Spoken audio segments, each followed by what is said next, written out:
Bro kabaddi league season 12 நிறைய updates இந்த ஒரு வீடியோல உங்களுக்காக காத்துட்டு இருக்கு. இத்தனை நாள் நீங்க மிஸ் பண்ணது எல்லாமே இதுல சொல்ல போறேன். நவீன் எக்ஸ்பிரஸோட இன்ஜுரி அப்டேட், வி அஜித் குமாருக்கு என்ன ஆச்சு, அண்ட் தமிழ் தலைவாசோட கம்பேக் நடக்குமா நடக்காதா, கோல்டன் ரைடு வேற நடந்திருக்கு, பெங்களூர் புல்ஸோட புது ஸ்ட்ராட்டஜி எல்லாமே இந்த வீடியோல டிஸ்கஸ் பண்ண போறோம். சோ லேட் பண்ண வேணாம், இப்ப வாங்க வீடியோக்குள்ள போகலாம். ஒரு நிமிஷம் சார் ஒரே ஒரு 1 நிமிட்டுங்க. Hello every friends, 1 minute please. So friends, first of all ஒரு பெரிய சாரி, ஏன்னா ஒரு 2-3 நாள் வீடியோஸ் போட முடியல, பர்சனல் ரீசன் காரணமாக தான். அதுக்கு ஒரு மன்னிப்பை கேட்டுட்டு, அண்டு எனக்கு உங்களோட சப்போர்ட் ரொம்ப ரொம்ப தேவை. நான் உங்களை நம்பி தான் இப்போதைக்கு இருக்கேன். ஸோ நான் கண்டினியூஸாக வீடியோ உங்களுக்கு போடுறேன். முடிஞ்ச அளவுக்கு நிறைய வீடியோஸ் போட ட்ரை பண்ணுறேன். நீங்கள் ஒரு கமெண்ட், ஒரு லைக், இல்லை ஒரு சப்ஸ்கிரைப், இல்லை ஒரு ஷேர் பண்ணிங்கனாவே அது எனக்கு ஒரு பெரிய சப்போர்ட்டாக இருக்கும். ஸோ அதை மட்டும் பண்ணிட்டீங்கன்னா எனக்கு கொஞ்சம் ஹாப்பியாக இருக்கும். அண்ட் உங்களோட சப்போர்ட் எனக்கு இருக்குமா இல்லையா மறக்காம கமெண்ட்ல சொல்லிட்டு போங்க. ஸோ ஃப்ரெண்ட்ஸ், நாம ஃபர்ஸ்ட் பார்க்க போகிற விஷயம் எதை பற்றி அப்படின்னு பார்த்தீங்கன்னா, குஜராத் ஜெயண்ட்ஸில் புதுசாக வந்திருக்கிற பிளேயர். அந்த டீம்ல இருந்த வி அஜித் குமார், அவர் ஏன் ஸ்டார்டிங் 7ல ஆடல, அவர் ஏன் பெஞ்சில் கூட இல்ல அப்படிங்கிற கேள்வி நம்ம தொடர்ந்து கேள்வி கேட்டுட்டே இருந்தோம் அந்த டீமை பார்த்து.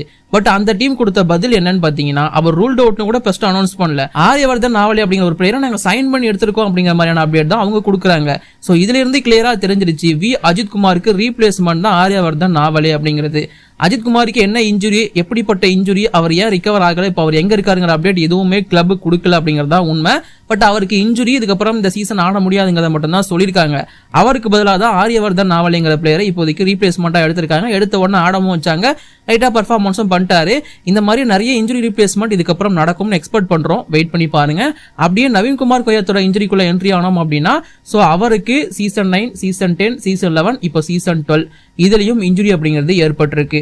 தொடர்ந்து 4 சீசனா இன்ஜுரியில வந்து கஷ்டப்பட்டுட்டே இருக்காரு. அந்த 4 இன்ஜுரியும் ஆல்மோஸ்ட் ஒரே மாதிரியான இன்ஜுரியாகவே இருந்திருக்கு. சோ இதுலயுமே மேட்ச் ஆடிட்டு இருக்க அப்போவே அப்படியே படுத்துட்டாரு. லெஃப்ட் நீல தான் அந்த இன்ஜுரி அப்படிங்கிறது இப்போதைக்கு ஏற்பட்டிருக்கு. அது என்ன இன்ஜுரி, என்ன பிரச்சனைங்கிறத இன்னும் கிளியரா அவங்க சொல்லல, அதாவது கிளப் சைடு இருந்து வரல. பட் ஜோகிந்தர் நர்வால், அதாவது டமான் டெல்லி கேசியோட கோச், அவர்கிட்ட நவீன் இன்ஜுரியை கேட்டதுக்கு அவருமே ஒரு மாதிரி கண் கலங்கிட்டாரு. ஹரியானா ஸ்டீலர்ஸோட கோச் மன்பிரீத் சிங்குமே ஒரு மாதிரி உடஞ்சிட்டாரு. ஏன் நவீன் எக்ஸ்பிரஸ் ஆல்மோஸ்ட் கெரியரே க்ளோஸ்டா அப்படிங்கிற மாதிரி ஆயிடுச்சு. அவருக்கு அந்த இன்ஜுரியில் ஏற்பட்ட பெயினை விட இதுக்கப்புறமா இந்த சீசன் ஆட முடியாது அப்படிங்கிற பெயின் தான் நவீனுக்கு ஒரு பெருசா ஏற்பட்டுருச்சு பிரச்சனை. அண்ட் இந்த இன்ஜுரி அவருக்கு பெருசா இருந்துச்சு அப்படின்னா அவரோட கபடி கரியருக்கு மேல கேள்விக்குறி அப்படியே வந்து நிற்கும். ஏன்னா சீசன் 9ல இருந்து நவீன்குமார் பழைய நவீன்குமாரா இல்லைங்கிறத நம்ம பேசிட்டே இருக்கோம். தொடர்ந்து சீசனுக்கு சீசன் இன்ஜுரி காரணமா அது கம்மி ஆகிட்டே போகுது. இப்ப திரும்பவும் இன்ஜுரி அப்படிங்கும் போது அது பெரிய டிசப்பாயின்மெண்ட்டை ஏற்படுத்திருக்கு. அவரோட கபடி கரியருக்கு அது ஒரு பெரிய டிசப்பாயின்மெண்ட்டை ஏற்படுத்தும். அதாவது அவரோட கபடி கரியரை க்ளோஸ் பண்ணவும் வாய்ப்பு இருக்குங்கிற மாதிரிலாம் பேசிட்டு இருக்காங்க. பட் இது எதுவுமே நடக்கக்கூடாது. தலைவன் திரும்பவும் ரெடியாகி ரிகவரி கொடுக்கணும் அப்படிங்கிறது தான், அதாவது கம்பேக்கா வரணுங்கிறது தான் என்னோட ஆசையா இருக்கு. ஸோ நம்ம எல்லாருமே அதுக்காக ப்ரே பண்ணிப்போம். பட் இந்த இன்ஜுரி சிவியரா இருக்கக்கூடாதுங்கிறத மட்டும் நான் திரும்பவும் மென்ஷன் பண்ணி சொல்லிக்கிறேன். இப்போ நாம அடுத்த விஷயத்துக்குள்ள வருவோம். ஜெய்ப்பூர் பிங்க் பேந்தர்ஸ் வெஸ் குஜராத் ஜெயண்ட்ஸ் மேட்ச் டை பிரேக்கர்ல முடியுது. டை பிரேக்கரும் டை ஆகுது. அதுக்கப்புறமா கோல்டன் ரைடுக்குள்ள போகுது. ஆல்ரெடி இந்த மாதிரி ஒரு டை பிரேக்கர் மொமெண்ட்ல தலைமை ஒருத்த மிஸ்டேக் பண்ணி பாயிண்ட கொடுத்துட்டு வந்திருந்தான் டெல்லி கிட்ட. அதுல கிராஸ் பண்ணாம அந்த மிஸ்டேக்கை பண்ணியிருந்தாரு. பட் இந்த முறை கோல்டன் ரைடு ஒரு கோல்டன் பாயா உள்ள போய் பாயிண்ட கொண்டு வந்துட்டாரு. சூப்பர் தான். பட் இந்த கோல்டன் ரைட் போறதை பொறுத்த வரைக்கும் அது ஒரு செமையான மொமெண்ட் நடந்திருந்துச்சு. ஜெய்ப்பூர் பிங்க் பேந்தர்ஸ் டீம்ல அன்னைக்கு மேட்ச்ல சுத்தமா எதுவுமே பண்ணாத, அதாவது டீம்ல ஆடவே ஆடாத நிதின் ராவல், அந்த டீமோட கேப்டன், அவரை வந்து கோல்டன் ரைடுக்கு டாஸ் போட கூப்பிடுறாங்க. அவரும் வந்து டாஸை போடுறாரு. டாஸை வின் பண்ணி ஆல்மோஸ்ட் அந்த மேட்சை வின் பண்ண மாதிரி தான். கோல்டன் ரைடு யார் ஃபர்ஸ்ட் போறாங்களோ, ரைடு போறவங்களுக்கு தான் பெனிஃபிட் அதிகம். டாஸை வின் பண்ணி ரைடு போங்கன்னு சொல்லி கெத்தா கொடுத்துட்டு போறாரு. த லக்கி கேப்டன் அப்படின்னு தாராளமா சொல்லலாம். அந்த மொமெண்ட் பார்க்க நல்லா இருந்துச்சு. ஜெய்ப்பூர் பிங்க் பேந்தர்ஸுக்கு ஒரு வெற்றி. முக்கியமா டை பிரேக்கர் கோல்டன் ரைட்ல போய் கிடைச்சிருந்துச்சு. இத்தனை பேர் இந்த மேட்சை பார்த்திருந்தீங்க. இந்த இன்ட்ரெஸ்ட் எவ்வளவு இருந்துச்சு அப்படிங்கிற உங்களோட ஒப்பீனியனையும் மறக்காம கீழே கமெண்ட்ல சொல்லிட்டு போங்க, நானுமே தெரிஞ்சுக்கிறேன். அப்படியே நாம பெங்களூரு புல்ஸோட புது இன்ஜுரிக்குள்ள வருவோம். சாரி, அது இன்ஜுரின்னு சொல்லக்கூடாதோ, புது பிரச்சனைக்குள்ள வருவோம். பெங்களூரு புல்ஸ் டீம்ல வந்து ஒட்டுமொத்தமா ஸ்டார்டிங் 7ஐயே சேஞ்ச் பண்ணி பெங்களூரு புல்ஸ் ஆடிட்டு இருக்கு. பட் அந்த ஸ்ட்ராட்டஜியை பத்தி பேசுறதுக்கு முன்னாடி அன்குஷ் ராத்தியோட அப்டேட்டை நான் சொல்லிட்டு போயிடுறேன். அன்குஷ் ராத்தி இந்த டீம்ல கிடையாது. In fact Ankush Rathi Bengaluru Bulls unfollow பண்ணிட்டாரு. அந்த போஸ்ட் எல்லாம் டெலீட் பண்ணிட்டாரு. அதுக்கப்புறமா பெங்களூர் புல்ஸ் ஃபாலோ பண்ணியிருந்தாங்க. கொஞ்ச நாள்ல அவங்களும் அன்ஃபாலோ பண்ணிட்டாங்க.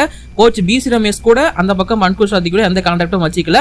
அண்ட் அன்குஷ் ராத்தியை பத்தி கேட்டதுக்கு, யார் எங்களை ஃபாலோ பண்ணானா ஃபாலோ பண்ணலான்னு, எங்களுக்கு மேட்ச் ஜெயிக்கணும், அதுக்கான வழியை நான் பார்க்க போறேன் அப்படிங்கிற மாதிரி பிசி ரமேஷ் ஒரு மாதிரி மாதிரி கடுப்பா சொல்லிட்டு போயிட்டாரு.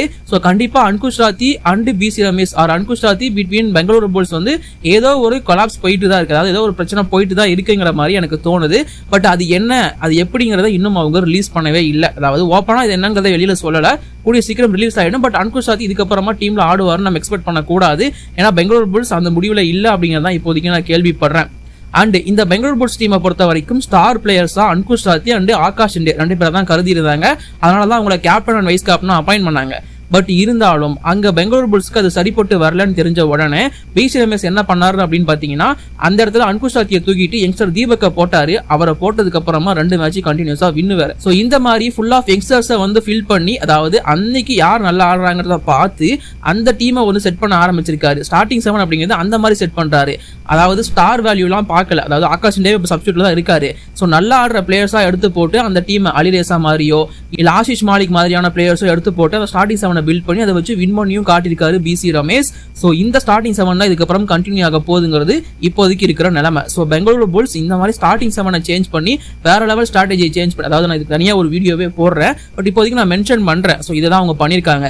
இதே விஷயத்தை தமிழ் தலைவாஸ் இதுக்கப்புறம் பண்ணணுங்கிறத தான் நான் எக்ஸ்பெக்ட் பண்றேன். அதாவது என்ன சொல்ல வரேன்னு பாத்தீங்கன்னா, செப்டம்பர் 12 அன்னைக்கு தமிழ் தலைவாஸ் பெங்கால் வாரியர்ஸ் போட்டி இருக்கு. உங்க எல்லாருக்குமே தெரிஞ்சிருக்கும். தமிழ் தலைவாஸ்ல பிரச்சனையா இருக்கிறதே என்னன்னு பாத்தீங்கன்னா அந்த ரைடிங் யூனிட் அண்ட் டிஃபென்ஸும் சரிப்பட்டு தான் இருக்கு. அது நம்ம தனியாக பேசி தான் ஆகணும். பட் ரைடர்ஸ் வந்து தொடர்ந்து பவன் அண்ட் அர்ஜுன் தேஷ்வாலே போறதுனால கொஞ்சம் சொதப்புறாங்களோ, பவன் ஷராவத் கேப்டன்ஸ் இருக்கிறதுனால கொஞ்சம் எக்ஸ்ட்ரா அட்வான்டேஜ் எடுக்கிறாரோங்கிறது நம்ம எல்லாருக்குமே தோன்ற ஒரு விஷயம் தான். டிஃபென்ஸ்லயுமே ரைட் சைட் டிஃபென்ஸ் இப்பவும் வீக்கா தான் இருக்கு சாகர் ராத்தி இருந்துமே. பட் சாகர் ராத்திக்கு ஒரு மேட்ச் தான் கொடுத்துருக்காங்க. இன்னொரு மேட்ச் கொடுத்தாதான் அவரோட பர்ஃபார்மன்ஸ் என்னன்னு தெரியும். ஏன்னா அவர் இப்போதைக்கு ஃபர்ஸ்ட் என்ட்ரி ஆயிருக்காரு இந்த சீசனுக்குள்ள. அதுவும் இன்ஜுரிக்கு அப்புறமா இப்பதான் ரிகவர் ஆகி உள்ள வராரு.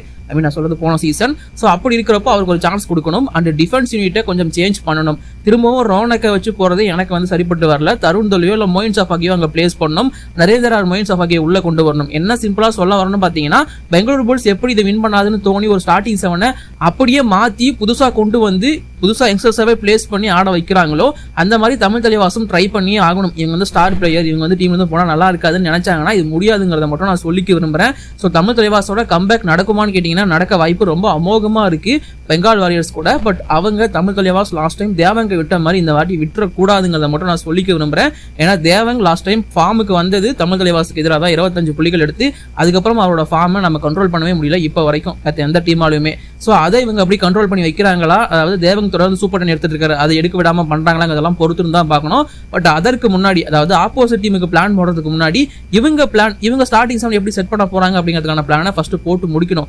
அப்படி இருந்தா மட்டும் தான் இந்த டீமால ஜெயிக்க முடியுங்கிறது என்னோட ஒப்பீனியன். அண்ட் இந்த மேட்சை பொறுத்த வரைக்கும் என்னோட ப்ரெடிக்ஷனை நான் சொல்லிடுறேன். தமிழ் தலைவாஸ் ஜெயிக்க வாய்ப்பு இருக்கு. நான் சொன்ன மாதிரி ஸ்டார்டிங் 7 லைட்டா செட் பண்ணாங்கன்னா நரேந்தர் ஆர் மொயின் உள்ள இருக்கணும், சாகர் கண்டிப்பா அங்க இருக்கணும், ரைட் கவர்ல ஏதாவது சேஞ்சஸ் கொண்டு வரணும். அப்படி இருந்துச்சுன்னா கண்டிப்பா ஜெயிப்பாங்க. First match between Jaipur Pink Panthers Bengaluru bulls.